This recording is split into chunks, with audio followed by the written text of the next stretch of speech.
The events you're about to see are based on real accounts. To protect the identities of those involved, names and details have been changed. My name is Lucas Carter. I'm 39 years old and I live in Salem, Massachusetts.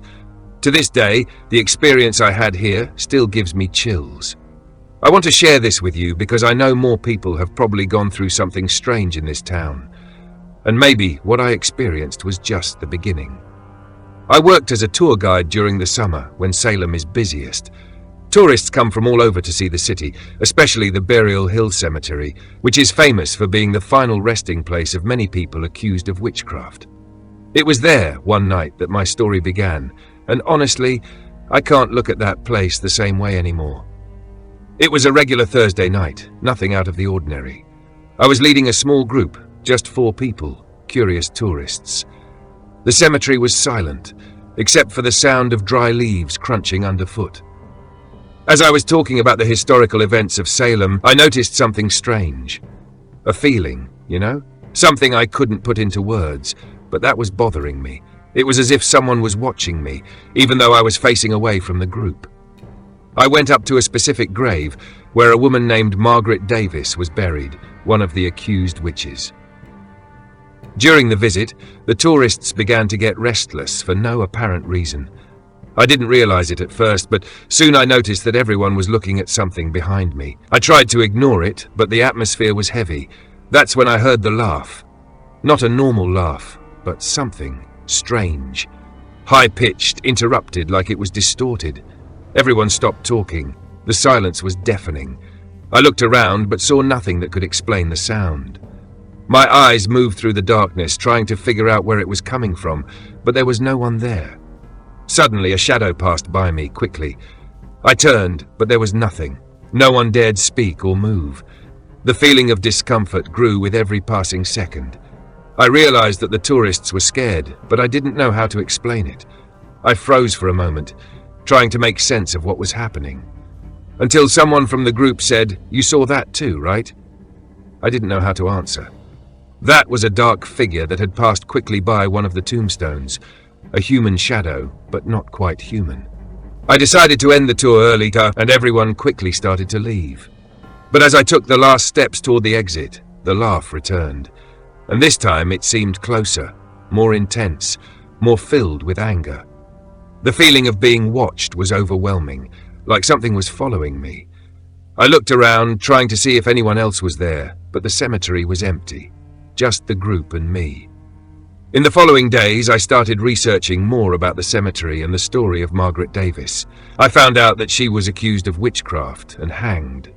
Her body was never fully recovered, which fueled rumors that her spirit roamed Salem. The internet was full of reports from people who heard laughter or saw shadows in the cemetery, exactly like what I had experienced. I returned to the cemetery a few weeks later to try to understand what was happening. I was alone this time, with no tourists to accompany me. The silence was profound, and the only thing that could be heard was the sound of the wind rustling through the trees. When I passed near the same area where I had felt that presence, I felt something cold touch the back of my neck, a physical sensation like a shiver running down my spine. That's when I heard it again, the laugh. But this time it seemed to be inside my head. I froze. It wasn't just the sound, it was as if it had invaded my mind, like I was being manipulated by something I couldn't control. The shadow appeared again, this time right in front of me. I couldn't move. I was paralyzed. The figure, which looked more like a woman with long, messy hair, stared at me with empty eyes. Then she disappeared, simply vanished. I went home completely disturbed. Since that night, the feeling has never left me. It wasn't physical, but it was a constant presence, like I was being watched. Every time I passed by the cemetery, a chill would invade my body, and the laugh would echo in my mind. I tried talking to other people, but no one else seemed to feel what I felt. I, of course, searched for more reports online, but nothing gave me an explanation. I started to doubt my sanity. Was I imagining all of this? But the tourists who were with me that night, they knew something was wrong. They felt it, just like I did. To this day, whenever I go back to the cemetery, I avoid the darker areas. I don't understand what happened, and I don't know how to explain it. But one thing is certain, the spirit of Margaret Davis, or whoever it is still there.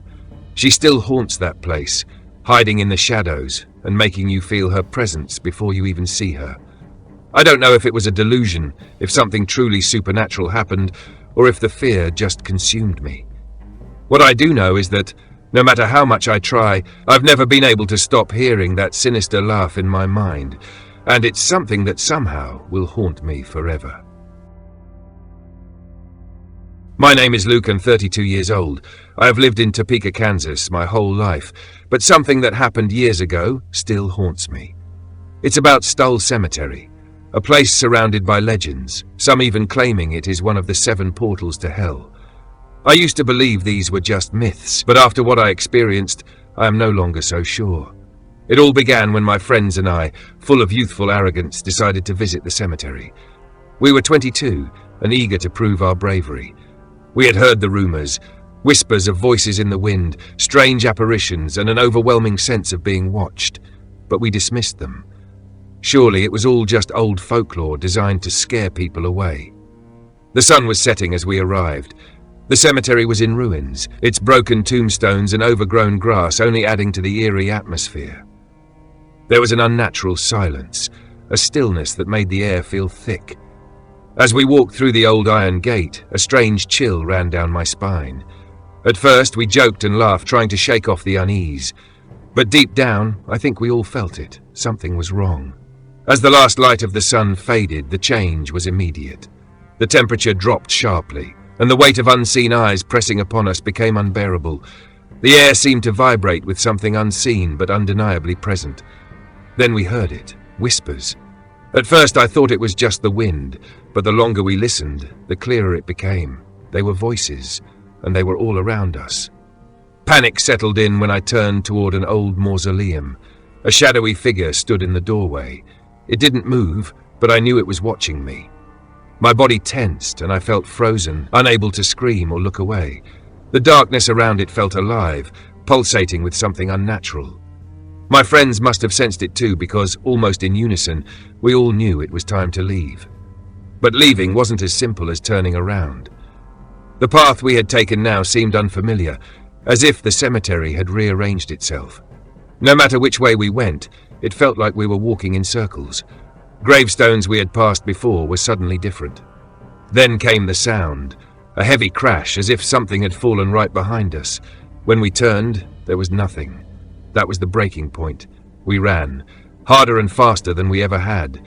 But the cemetery seemed to stretch endlessly, refusing to let us go. My heart pounded in my chest as I desperately searched for the exit. Just when it felt hopeless, we saw the iron gate ahead. The moment we crossed it, everything changed. The pressure vanished, the whispers stopped, and the air felt normal again. None of us spoke much on the drive home. The fear lingered in our silence. Over the next few days, I found it impossible to shake the feeling that something had followed me. At night, I swore I could hear faint whispers outside my window. Sometimes in the corner of my vision, I saw shadows move, but when I turned to look, nothing was there. Sleep became difficult. Then the nightmares began. In them, I was back in the cemetery, running endlessly between the graves, chased by something unseen but overwhelmingly present. The worst one was when I wasn't dreaming at all. I woke in my bed to find a shadow standing in my doorway. It didn't move. It just stood there, watching. I shut my eyes, too terrified to look. When I opened them again, it was gone. But the fear remained. One of my friends who lived near the cemetery started having strange experiences too. He heard footsteps in his yard at night, whispers just beyond his walls. Eventually, he moved away, unable to handle the oppressive energy that clung to him. That's when I knew we hadn't imagined it. Desperate for answers, I began researching Stull Cemetery. I found stories eerily similar to our own. People heard voices, saw figures in the dark, and some even claimed that whatever lurked in the cemetery didn't always stay there. Old newspaper clippings mentioned strange disappearances dating back decades. But what struck me the most was how reluctant the locals were to speak about it, as if acknowledging its presence gave it power. Weeks passed, but the paranoia never truly faded. The feeling of being watched persisted, a shadow looming over my every move. I avoided talking about it, hoping that by ignoring it, it would go away. Eventually, the nightmares became less frequent, and the whispers faded into silence. But the memory never left me. Now, whenever I drive past Stull Cemetery, a chill runs through my body. I never stop. I never look too long, because I know something is there. Something waits, and I will never go back. My name is Ethan Caldwell. I'm 42 years old, and I live in Pittsburgh, Pennsylvania. What I'm about to share happened 15 years ago, but it still haunts me to this day. I've told only a handful of people, but most just brush it off as my imagination running wild. I know what I saw, I know what I heard, and I still don't have an explanation. Back in 2009, I was driving through Gettysburg on my way back from a work trip. It was late afternoon, and I decided to take a short detour through the battlefield. I had always been fascinated by history, and since I was already there, I thought, why not take a quick look? The place was nearly empty. Just a few tourists walking the trails and a couple of cars parked near the visitor center. The air was crisp. The sky was starting to turn shades of deep orange, and everything seemed peaceful. But as I drove further into the site, a strange sense of unease settled over me. At first, I didn't think much of it. I assumed it was just the weight of the place, knowing what had happened there over a century ago. Thousands of men had died, fought, and suffered in these fields. Maybe I was just letting my imagination get the best of me. But then, as I passed an open clearing near the wheat field, something felt off. It started subtly, an odd stillness, like the world had gone mute. The wind, which had been rustling the trees moments before, suddenly died. The hum of insects, the occasional chirp of a bird, gone. I rolled down my window, expecting to hear at least the sound of my car engine echoing back at me, but there was nothing. It was as if I had driven into a vacuum. I brushed it off, thinking maybe I was just tired. But then I felt it. A chill, unnatural and sudden, spread through my entire body. It wasn't the kind of cold that comes with the evening air. It was deeper, something I felt in my bones. I rubbed my arms, trying to shake the sensation, but it only grew stronger the further I drove. Then in the distance, I saw movement. At first I thought they were reenactors, soldiers in old worn uniforms moving through the open field, but something about them wasn't right. They weren't walking like performers. They weren't acknowledging each other the way people normally would. They were moving with a purpose, their steps heavy and urgent, but there was no sound. Not the crunch of boots on grass, not the rustle of fabric, nothing. Then one of them turned. He locked eyes with me and my entire body froze. His face was pale, sunken, and his eyes were hollow. Empty, yet filled with something that made my stomach churn. I couldn't look away. He raised his arm, pointing directly at me, and though his mouth didn't move, I heard it. A whisper, close to my ear, but at the same time coming from everywhere around me. You should leave. My breath caught in my throat. I slammed the gas pedal without thinking, my heart pounding so hard I could hear it in my ears. As I sped down the road, I caught glimpses of movement in my peripheral vision. More figures, standing still, watching. Rows of them, half shrouded in the growing darkness. I didn't stop, didn't slow down, didn't look back. When I finally reached the main road, everything snapped back to normal. The wind returned, the crickets chirped, and the warmth of the evening air pressed against my skin. But I couldn't shake the feeling that something had followed me. For years I avoided Gettysburg. I didn't talk about that night. But last year, curiosity got the better of me. I convinced myself that I had imagined it all, that my tired mind had played tricks on me. So I went back. This time I went during the day, with a tour group. Everything was normal, nothing felt strange. But as the sun started to set, that familiar stillness crept in. The wind stopped, the sounds of the world faded, my chest tightened with that same cold, suffocating pressure. Then the footsteps started. I turned quickly, expecting to see another tourist, maybe someone from the group lagging behind. But the path was empty. The footsteps continued, slow, deliberate, circling me. My vision blurred for a second, my breathing grew shallow, and then just as suddenly as it had started, it stopped. Nothing happened after that. No more sounds, no figures in the fields, no whispers. But I knew something had been there. Watching, waiting. I haven't been back since. But sometimes at night, When everything is quiet, I swear I can still hear those footsteps. My name is Rosalind. I'm 42 years old, and I work as a gravedigger in an old cemetery in Maine, in the northern United States. I know it might seem strange to tell this, but what happened to me one night, after years of quiet work, still gives me chills just thinking about it. I've spent many hours alone in various cemeteries, but nothing compares to what I experienced that night. It was a cold October night, close to midnight. The wind was biting, and the trees were swaying heavily. I was alone, as usual, finishing up some details on a recent client's grave. Normally, the quiet of the night was my only company, and I liked it. But that night, something felt different. I felt as though someone was watching me, and it wasn't just the feeling of being alone in such a dark place. The first strange thing that happened was the sound of footsteps. I thought it might be some animal, maybe a fox or even a squirrel running between the gravestones. But the footsteps weren't fast or irregular like they would be if it were an animal. They were slow and heavy, like someone was walking calmly around. I froze immediately, my heart racing. I looked around but saw no one. The only sound I could hear was the wind in the trees and my own heart pounding. I continued my work, trying to convince myself it was just my imagination. But later, while putting some tools back in place, a shovel that was on the ground began to move on its own. It wasn't a big movement, but it was enough to make me stop. The shovel slid a few inches, as though someone had lightly nudged it. My stomach churned. I looked around again, but saw nothing. No person, no shadow, just the gravestones and the silence. I tried to ignore it, but fear was already taking hold. I looked at the clock, and it was almost 2 in the morning. I just wanted to finish up and go home. But deep down, I knew something strange was happening, and I couldn't shake the feeling that I wasn't alone. I started hearing more footsteps, this time heading towards the farthest part of the cemetery, where there was a group of old tombstones. My steps were quick now, but I still couldn't see anything. Then something even more inexplicable happened. My lantern's light started flickering. That had never happened before. I always kept the lantern's batteries in good condition, and I knew it wasn't malfunctioning. But it started flickering erratically, as if there was interference. I tried pressing the button to see if it worked, but the light kept flickering.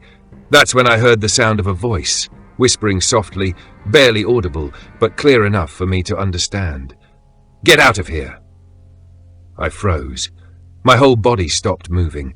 My mind was trying to process what I had just heard, but it couldn't. There was no one else in the cemetery, I knew that, but that voice felt so close, as if it was coming from inside my own head. A wave of panic swept over me. I started walking quickly back to the entrance of the cemetery, where my car was parked. But before I could reach the gate, the footsteps came back. This time, they were right behind me, like someone was following me.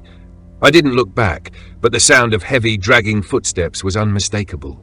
The feeling of being watched, which had been with me all along, now felt overwhelming. Finally, I reached the car and got in quickly. I didn't look back. I didn't want to see whatever was there. I just wanted to leave, and I drove as fast as I could. The cold air of the night seemed to tighten in my chest, and I could still hear the footsteps, now more distant, as I pulled away from the cemetery. But the strangest thing of all was that, as I was driving, the car's radio suddenly started playing by itself. An old song started playing, as if someone was controlling the radio. But when I looked at the display, I saw that it was on a station I had never tuned into. The music didn't stop, and the feeling of being watched didn't go away. The next morning, I went back to the cemetery to check if anything had happened, or if I was just imagining things. But the tools were in the same place I left them, and the cemetery seemed normal. There were no signs that anything had moved during the night. The radio, however, was completely off when I got in the car that morning, as if it had never played. I tried to rationalize, thinking that it was just a scare, a combination of tiredness and imagination. But since that night, nothing has been the same. Whenever I'm alone in the cemetery, I still feel the footsteps behind me, the voice whispering in my mind, and even the tools moving from time to time. I can't ignore the feeling that something is there, with a constant, silent presence. Sometimes I wonder if other gravediggers have felt the same, or if I'm just going crazy. But honestly, I don't know what it was. I just know it was real. And to this day, when the wind blows through the trees and the night falls, I keep wondering what followed me out of that cemetery. If you enjoyed the video, don't forget to leave a like to support the community. And if you're not subscribed yet, make sure to subscribe and turn on notifications so you don't miss any new content. See you next time.